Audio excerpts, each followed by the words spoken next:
નમસ્કાર. આજની આપણી ચર્ચા એક એવા મુદ્દા પર છે જે લગભગ દરેક સમાજમાં વિચારાઈ રહ્યો છે. એ મુદ્દો છે આધુનિક લગ્નજીવનના પડકારો અને એનો સામનો કરવાની રીતો. આપણી ચર્ચાની શરૂઆત જ એક બહુ સશક્ત વાક્યથી થાય છે. આ વાક્ય ધીવર સમાજની એક ઊંડી ચિંતાને રજૂ કરે છે. તો ચાલો જરા ઊંડા ઉતરીને જોઈએ કે આખરે આ ચિંતાનું કારણ શું છે. તો મુખ્ય ચિંતાનો વિષય છે શું? એ છે કે સમાજના યુવાન યુવતીઓ હવે પોતાના સમાજની બહાર જીવનસાથી પસંદ કરી રહ્યા છે. અને જુઓ, આ કોઈ છૂટીછવાઈ ઘટના નથી, પણ હવે તો આ એક મોટો ટ્રેન્ડ બનતો દેખાઈ રહ્યો છે. એક સમય હતો જ્યારે આવું ક્યારેક જ બનતું, પણ હવે આ સામાન્ય વાત થઈ રહી છે.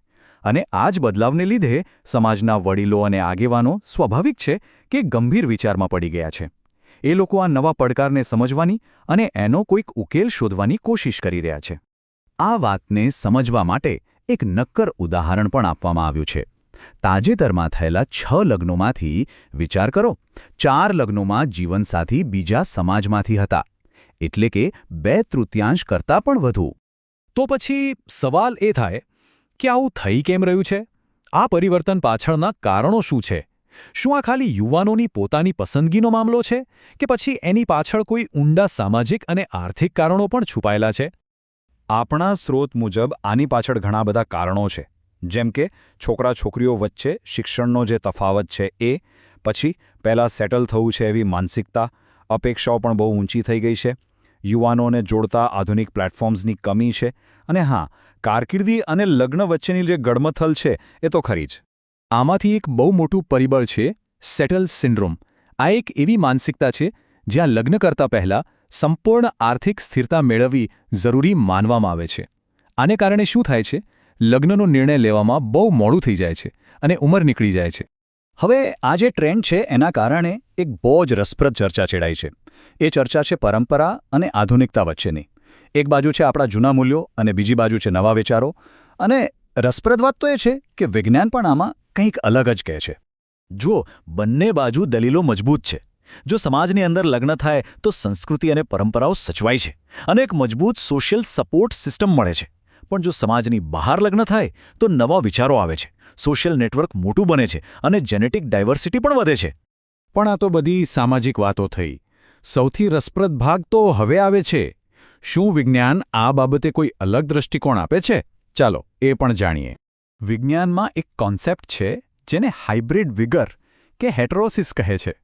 હવે આ થોડો ટેકનિકલ શબ્દ છે, પણ સરળ ભાષામાં સમજીએ તો જ્યારે 2 અલગ અલગ જનીન પૂલ એટલે કે જીન્સ ભેગા થાય છે ત્યારે એમાંથી જન્મ લેનારી પેઢી એના માતા-પિતા કરતાં પણ વધુ સારી, વધુ મજબૂત અને સ્વસ્થ હોય છે. અને આ જેનેટિક વિવિધતાના ફાયદા પણ ઘણા છે. જેમ કે આવનારી પેઢીની રોગપ્રતિકારક શક્તિ વધુ મજબૂત બને છે, વારસાગત રોગોનું જોખમ ઘટે છે અને શારીરિક અને બૌદ્ધિક રીતે પણ તેઓ વધુ અનુકૂલન સાધી શકે છે. તો આટલી બધી ચિંતાઓ અને ચર્ચાઓ વચ્ચે સવાલ એ થાય કે હવે આગળ શું?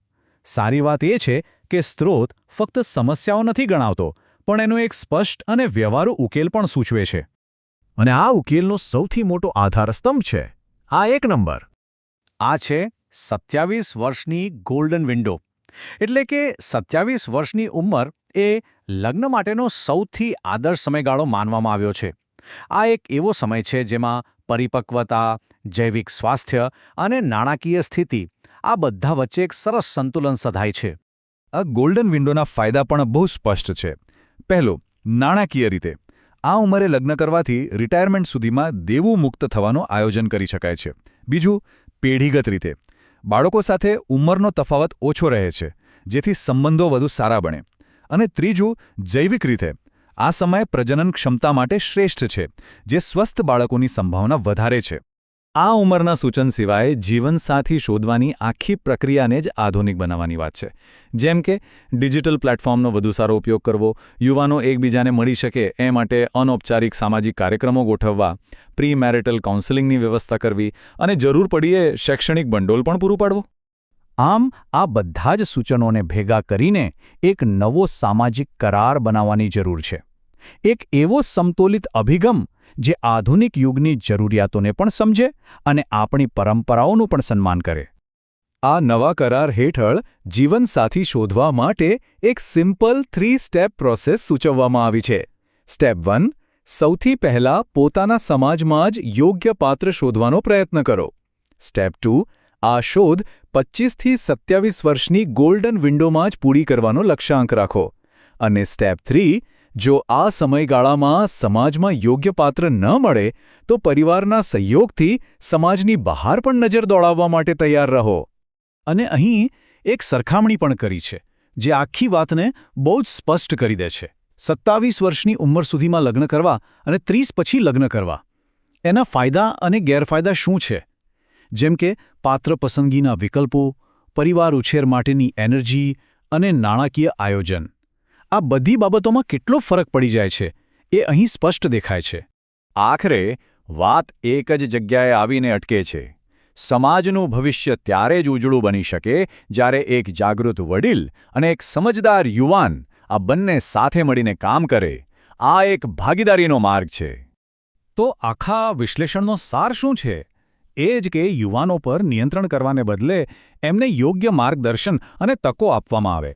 ધ્યેય એક એવો મજબૂત, આધુનિક અને સપોર્ટિવ સમાજ બનાવવાનો હોવો જોઈએ કે જ્યાં યુવાનો પોતે સામે ચાલીને ગર્વથી પોતાનું ભવિષ્ય બનાવવા માંગે. અંતમાં એક મોટો પ્રશ્ન વિચારવા માટે રહી જાય છે. શું આદર્શ ઉકેલ એ જ છે કે જેમાં વ્યક્તિ પોતાના મૂળ પ્રત્યે વફાદાર પણ રહે અને સાથે સાથે બદલાતી દુનિયા સાથે કદમ મિલાવવાની હિંમત પણ દાખવે? આ સંતુલન કેવી રીતે સાધવું એ જ કદાચ સૌથી મોટો પડકાર છે.